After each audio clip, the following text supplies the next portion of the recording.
Welcome back to the Deep Dive. So today we're really digging into a book that feels incredibly relevant right now. It's Mark Carney's Value, Building a Better World for All.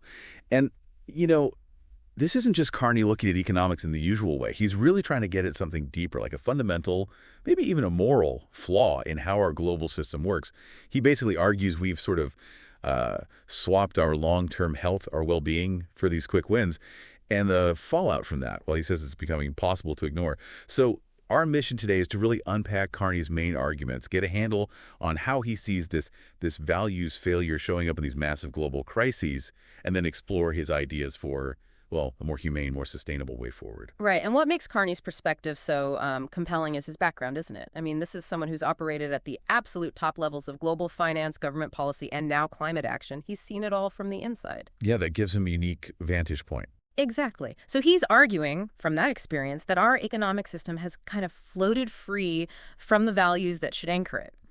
What he's really trying to do, his big ambition here, is to close this gap he sees, this dangerous divide between market value, just the price of things, and our deeper moral values.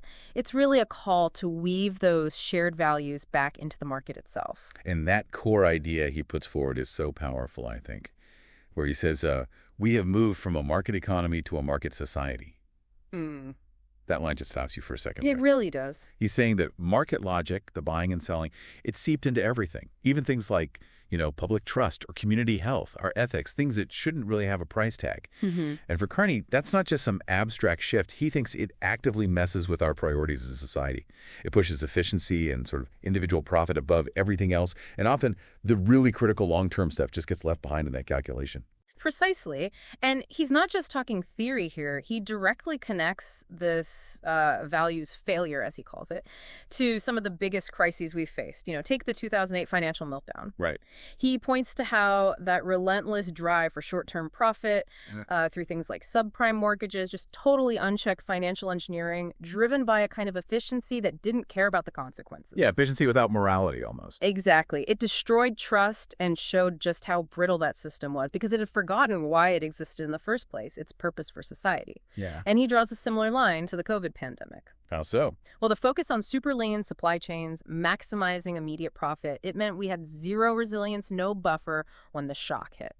And the cost, both human and economic, was just immense because of that lack of preparedness. That makes sense. And then, of course, there's the climate crisis, which he really frames as, the ultimate test of whether we can align our actions with our long-term values.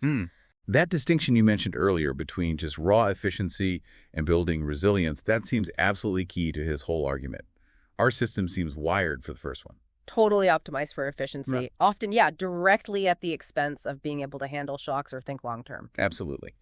And this raises an important question. How does a system designed for such efficiency become so prone to these failures, especially when facing long-term challenges like climate change? Well, Carney uses this concept he actually developed back when he was at the Bank of England. He calls it the tragedy of the horizon. The tragedy of the horizon. Oh, yeah.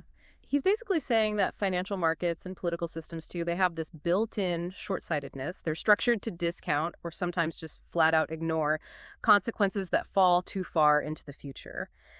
Things beyond the next election cycle or the next quarterly report. Right. The immediate pressures always win out. Pretty much. And climate change is the perfect, maybe the most terrifying example of this, right? It demands massive, potentially costly action now for benefits that, while huge, won't fully show up for decades. Way beyond the horizon for most politicians or CEOs focused on the next few years. It's a powerful and somewhat bleak diagnosis. Does Carney offer a practical roadmap for overcoming this inherent myopia, especially when short-term political cycles and quarterly earnings dominate? How do we actually incentivize that long-term thinking he advocates? He does, and that's where his proposed solutions come in. Carney is not advocating for an overthrow of capitalism. Rather, he wants to redefine it. He champions what he calls stakeholder capitalism, moving beyond the singular focus on shareholder returns to one that considers the long-term value creation for all stakeholders, employees, customers, suppliers, communities, and the environment. Okay, so broadening the definition of success. Exactly. And he sees this not as some radical new idea, but actually as a return to maybe the original spirit. He even references thinkers like Adam Smith. Really? Yeah, arguing that Smick's ideas about efficient markets were always meant to operate within a strong moral framework, that societal well-being was part of the equation, not separate from it. He also brings in people like Amartya Sen, the Nobel laureate, emphasizing, human capabilities, human flourishing, reminding us that the economy is supposed to serve broader human goals, not the other way around. So it's about re-embedding our economy within society's values, recognizing that business has a broader purpose beyond just profit. But how do you actually measure this broader purpose? That seems like the Achilles heel of such an expansive view. That's where Carney gets incredibly practical. One of his most emphasized points is the critical role of metrics, reflecting the idea that what gets measured gets managed. Ah, right. The classic management principle. Exactly. He calls for a significant upgrade in how we assess corporate performance, pushing for more robust environmental, social, and governance, or ESG metrics. And this isn't just about, ticking boxes for reports. It's about fundamentally changing what we mean by return. So incorporating long-term health, societal impact. Environmental impact, yeah. Making those part of how we define a company's success. He also really hammers the importance of better climate risk disclosure, pushing for frameworks like the Task Force on Climate-Related Financial Disclosures, TCFD, to make climate risks and also climate opportunities transparent. So investors can actually see it and act on it. Precisely, making it accountable, driving responsible investment. It's all about moving beyond just GDP or shareholder value to a much richer, more holistic definition of what prosperity actually looks like. This deep dive truly underscores Carney's overarching message. Markets are incredibly powerful, indispensable tools, but they must operate within and be re-embedded into a framework of societal values.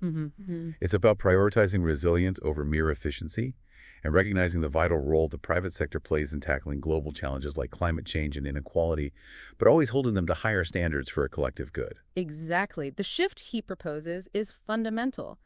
From a focus purely on maximizing short-term financial value to creating long-term sustainable value that benefits everyone, building that better world he talks about in the title. Yeah, and I think the biggest takeaway from this deep dive, for me anyway, is that real value creation isn't just about the immediate profits, is it? Or just keeping shareholders happy in the next quarter. No, it's much broader. It's about looking at the long-term impacts, ensuring things are fair, and actually building sustainability into the core of what we do. Yeah. And like you said, and as Carney really hammers home, what you choose to measure fundamentally shapes what you end up managing. That's the crux of it. What gets measured gets managed. It's simple but profound. Which brings us, I suppose, to our final thought for you today. Given that what we measure really does shape what we manage, what core values or maybe what long-term impacts might you start measuring? In your own life, maybe in your work, what could you track to genuinely help build a better, more resilient future? Something to think about. Yeah. And if you enjoyed this, please do like, share, and subscribe. We really appreciate it. Thanks for tuning in. And we look forward to having you join us for our next deep dive.